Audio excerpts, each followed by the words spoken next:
Sheikh Abdul Hakim, a frequent speaker at MCMC, said something very profound. He said, I've been to hundreds of masajid all over the country, and whenever I've seen people raise their hands in response to an appeal, there's always this big smile on their face.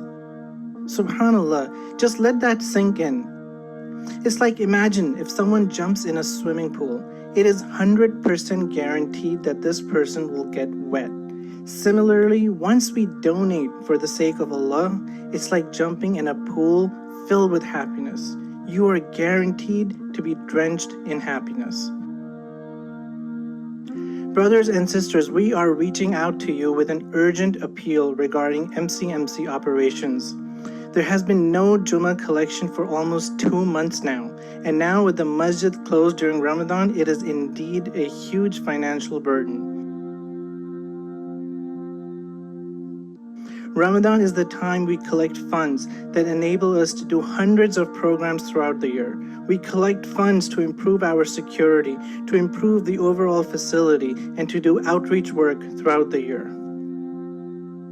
Times are tough, and no doubt there are hundreds of good causes to donate, but upkeeping your home has to be the #1 priority. If MCMC is where you pray your daily prayers, if this is the place where you pray Jummah, Taraweeh, Eid, if this is the place where your kids learn about Allah and His Messenger, then this is your home. This is your primary responsibility to maintain your home. Please visit mcmcnj.org/themasjid and support and upkeep your home. May Allah subhanahu wa ta'ala bless you and your family and fill your heart with happiness.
Assalamu alaikum. My name is Benjamin Badat. I'm going to recite Surah Humaza. أعوذ بالله من الشيطان الرجيم. بسم الله الرحمن الرحيم. ويل لكل همزة لمزة الذي جمع مالا وعدده يحسب أن ماله أخلده كلا لينبذن في الحطمة وما أدراك ما الحطمة نار الله الموقدة التي تطلع على الأفئدة إنها عليهم مؤصدة في عمل ممددة صدق الله العظيم.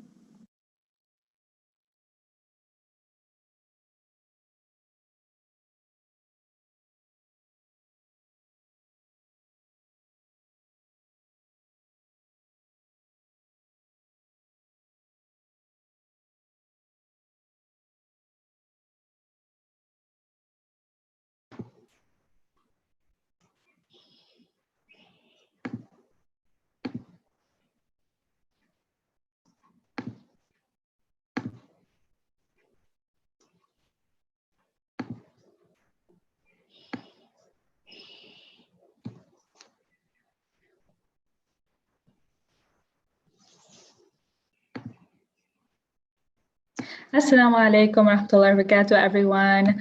I hope you all are doing really well. I hope your fasting is going really well. And thank you so much for tuning in today. I just see a lot of comments with a lot of you saying salam. So wa alaikum assalam to all of you. So I have a quick question. You're going to have to help me refresh my memory a bit. what did you talk about yesterday? What was happening in the Prophet ﷺ's life? What did you guys learn yesterday? If someone could give me just a few words, that would be great, because I'm forgetting a little bit.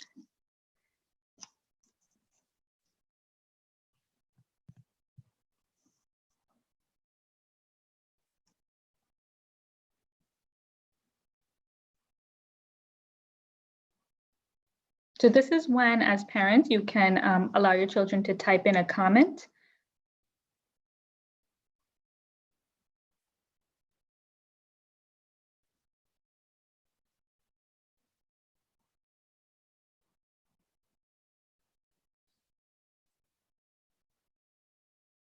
So yesterday, a lot of you tuned into the episode where they talked about the Prophet ﷺ entering Medina, right? And he comes to Medina, he's welcomed with open arms, right? The people are so excited to find out that the Prophet ﷺ has chosen our city to finally come to, right?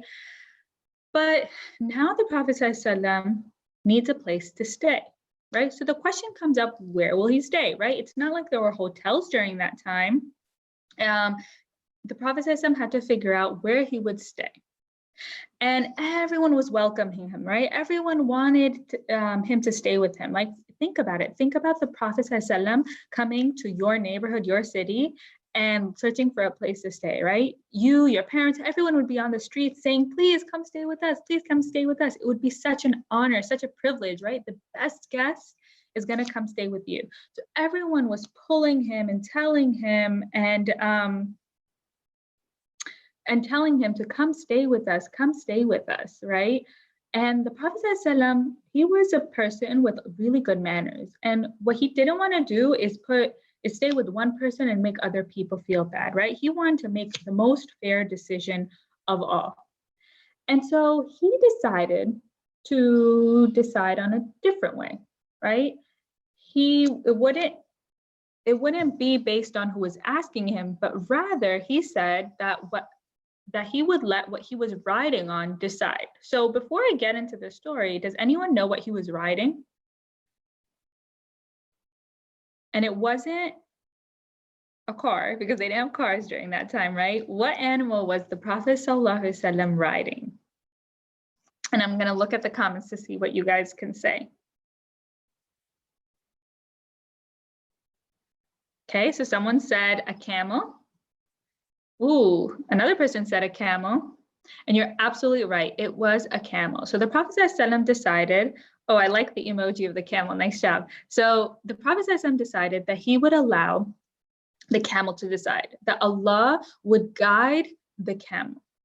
Okay, and so while the camel was going, right, people would take the reins of the camel and say, oh, Rasulullah, please come stay with us. Like, our house is open, we're ready for you. And the Prophet said, leave the camel. Wherever she stops, she's guided from Allah. Wherever she stops, that's where I'll stay. And the camel kept walking and walking and walking. And in the end, it ended up just sitting down in this area where it actually really there wasn't a home. It was just an empty plot of land. It was this empty land where people would actually use it to dry up dates. And the Prophet ﷺ asked, someone has to own this land. Who owns this land? And when the Prophet ﷺ asked, he was told that it belonged to two young boys, whose parents had passed away. So they were orphans. So they weren't old enough to use that land right now, but it was technically theirs because it used to belong to their parents. And the orphans, the boys, were staying with someone else. And so the Prophet ﷺ said, okay, I want to buy this land from them, right? Call them.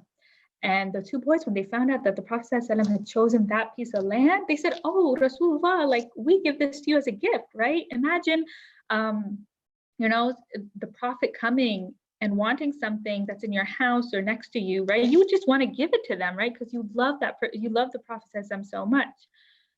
So the boys said, no, it's a gift, you take it, right? But the Prophet said, no, I'm going to pay you, right? This is your land, I want to pay you for it.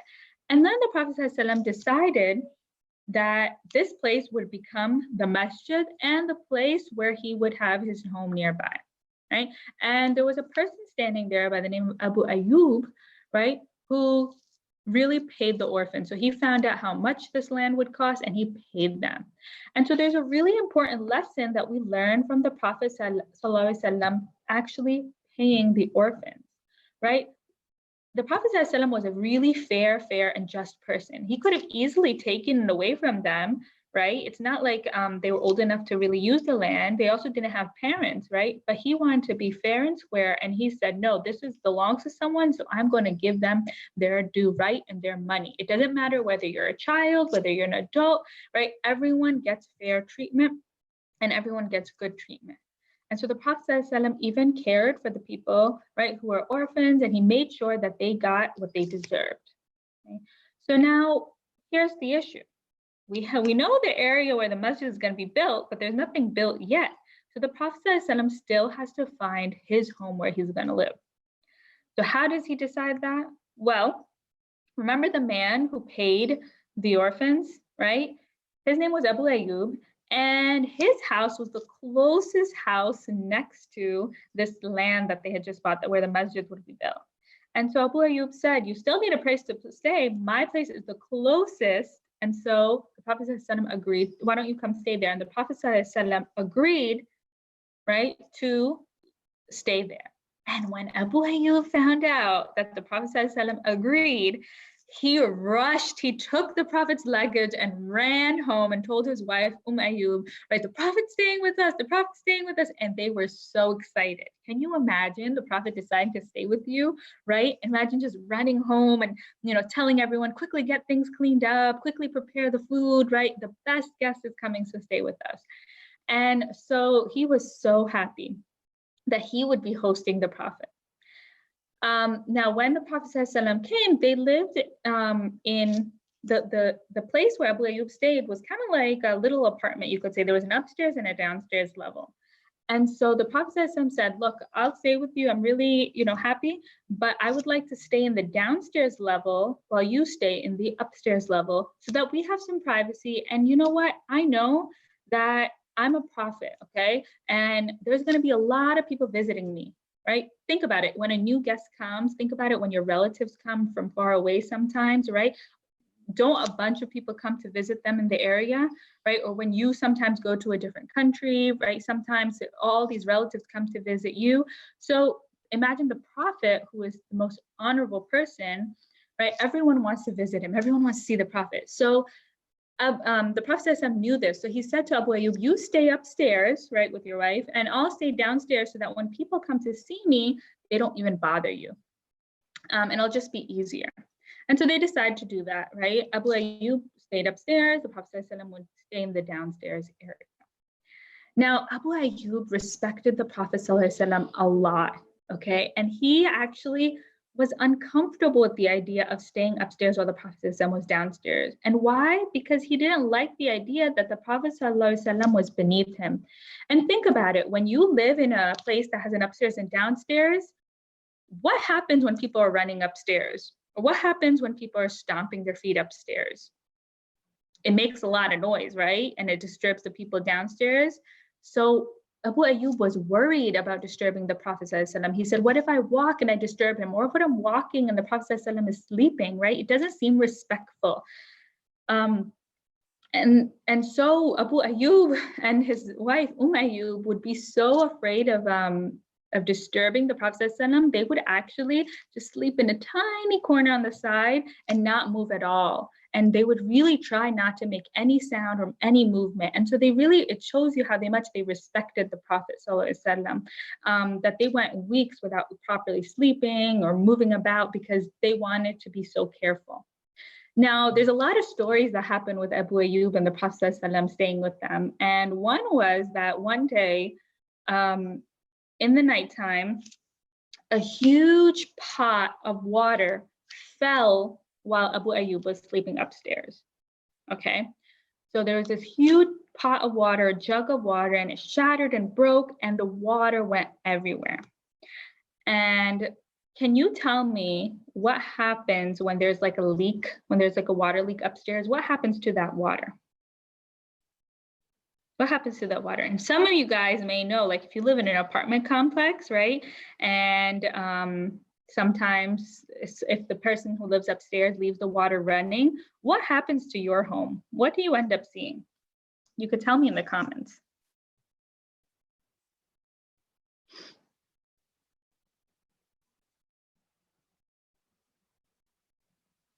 Yeah, right. The whole floor becomes wet and it starts dripping and leaking downstairs, right?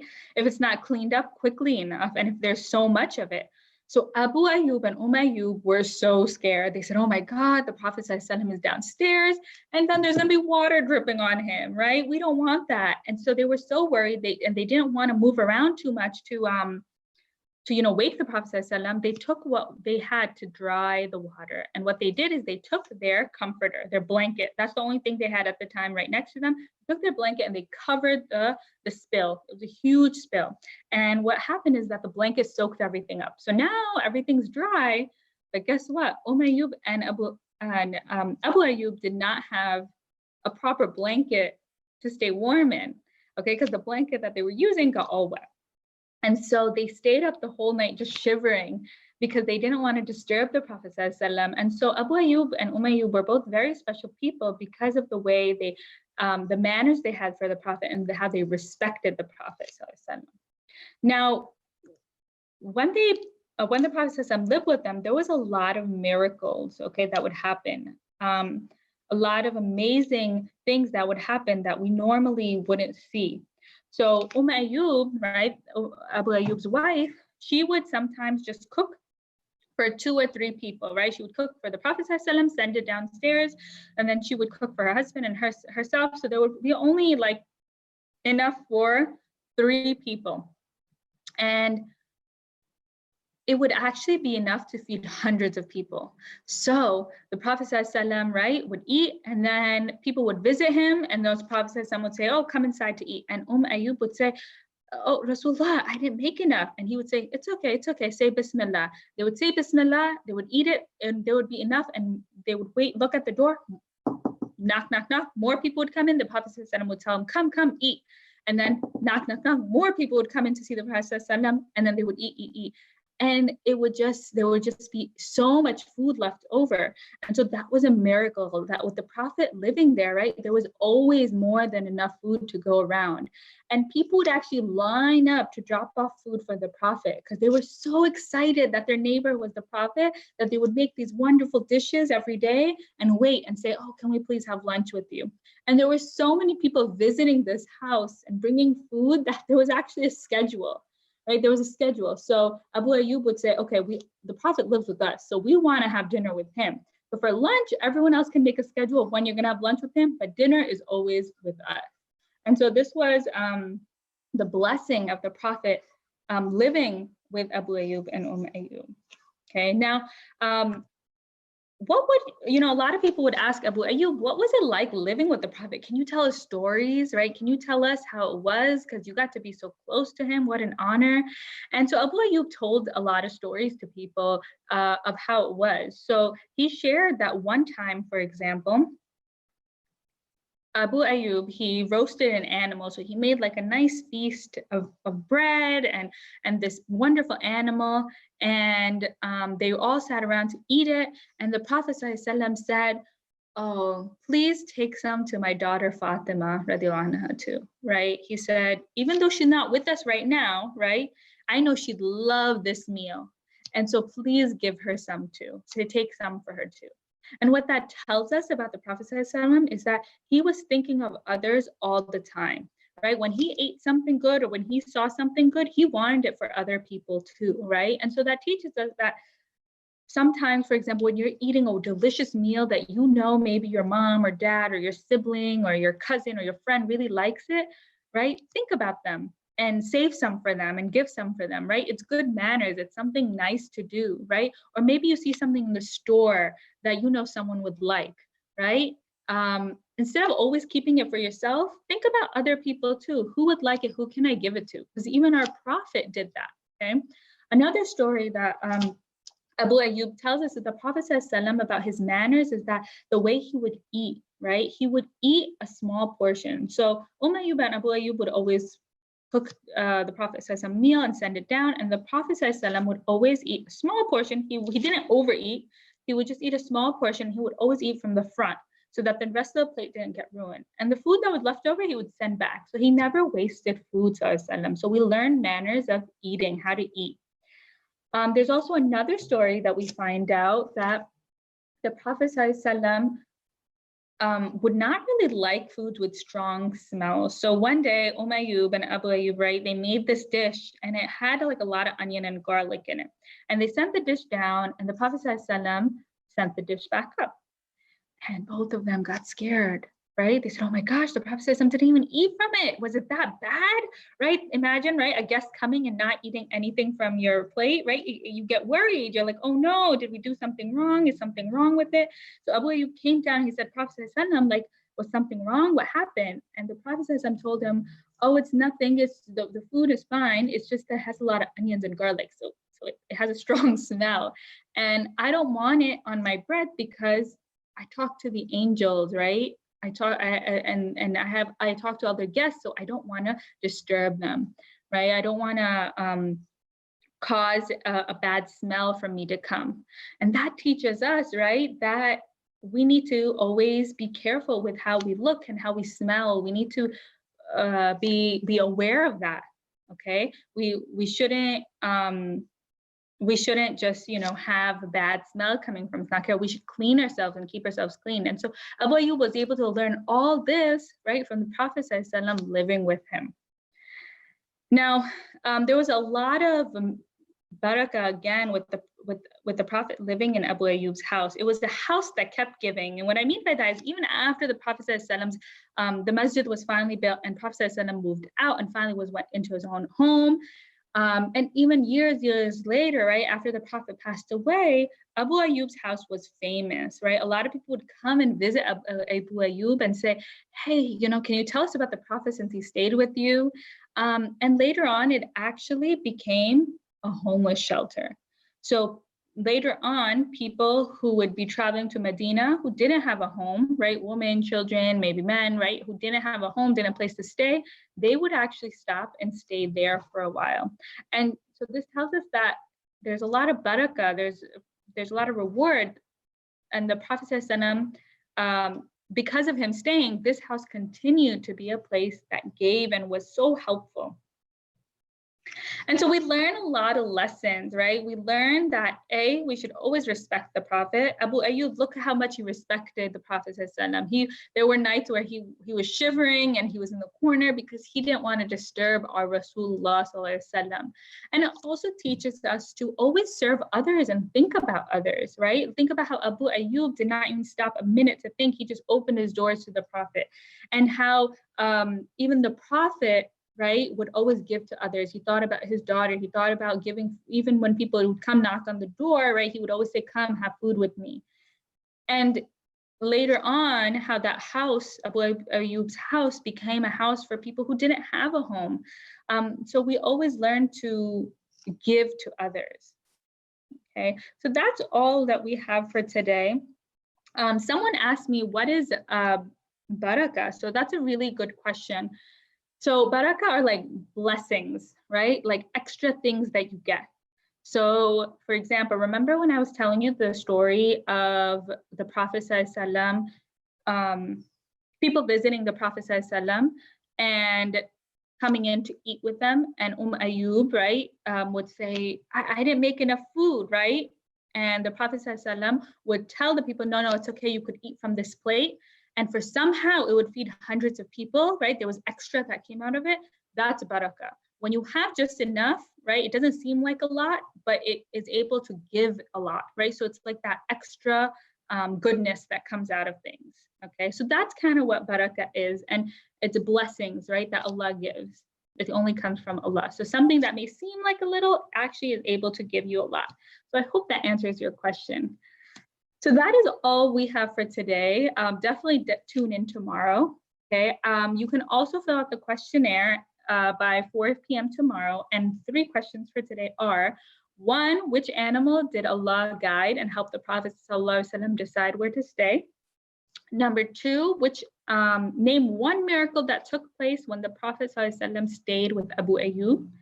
And number 3, what did Abu Ayyub's home turn into many years later? So definitely fill out that form. We would also love to see you guys reciting some Quran or doing the azan. Just send it to mcmcnj.org/Ramadan stars to see yourself featured. We loved hearing the Quran recitation today. It was really well done, mashallah. Also, please, parents and children alike, please join in 6 p.m. on Monday for the event we have with Yasir Qadi. And please, please, please consider donating to the masjid. And that's all for today. Please take care of yourself and stay safe. Assalamu alaikum wa rahmatullahi wa barakatuh.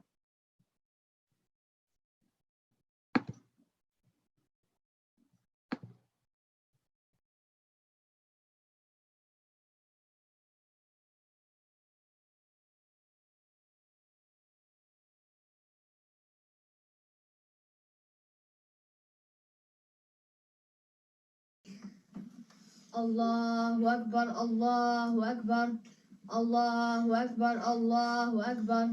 Ashhadu an la ilaha illallah. Ashhadu an la ilaha illallah. Ashhadu anna Muhammadan Rasulullah. Ashhadu anna Muhammadan Rasulullah. Hayya ala salah. Hayya ala salah. Hayya ala al-falah. حي على الفلاح الله أكبر الله أكبر لا إله إلا الله